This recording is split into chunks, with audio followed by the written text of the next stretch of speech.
गांव के बाहर एक पुरानी हवेली थी जिसके बारे में कहा जाता था कि वह प्रेतात्मा से भरी हुई है। गांव वाले रात होते ही उस हवेली के पास जाने से डरते थे, लेकिन एक साहसी युवक राघव ने ठान लिया कि वह उस हवेली की सच्चाई जानकर रहेगा। एक रात राघव ने अपनी दोस्त मीरा को अपने साथ चलने के लिए मनाया। मीरा, क्या तुम सच में उस हवेली में जाना चाहोगी? राघव ने पूछा। मीरा ने संदेह में कहा, लेकिन वहाँ तो खौफनाक बातें होती हैं। राघव ने हंसते हुए कहा, चलो हम उसे अपने सामने देखेंगे। वे दोनों हवेली की ओर बढ़े।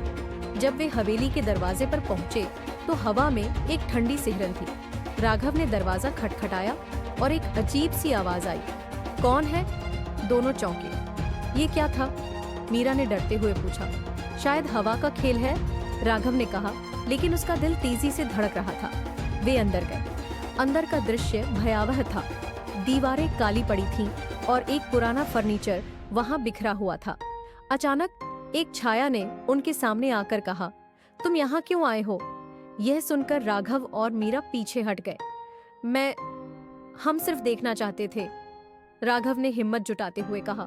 छाया ने कहा, यहाँ जो भी आया वह कभी लौट नहीं पाया। ये सुनकर मीरा की आंखों में आंसू आ गए। हमें जाने दो, उसने चिल्लाते हुए कहा। तुम्हारे भाग्य का फैसला तुम पर है, छाया बोली। राघव ने डरते हुए पूछा, कैसा फैसला? तुम्हें एक रहस्य हल करना होगा। छाया ने एक पुराना कागज उन्हें दिया। उस पर लिखा था, जो सच्चाई को जानने का साहस रखता है वह अमर हो सकता है। राघव ने कागज को ध्यान से पढ़ा। क्या तुम सच में इसे जानना चाहोगे? मीरा ने पूछा। हाँ, ये हमारी आखिरी कोशिश है, राघव ने उत्तर दिया।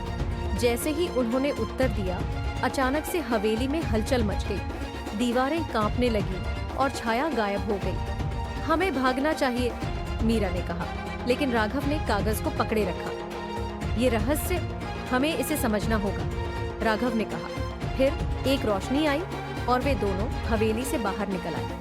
अब वे समझ चुके थे कि सच्चाई का सामना करना हमेशा कठिन होता है, लेकिन डर से आगे बढ़ना ही असली साहस है।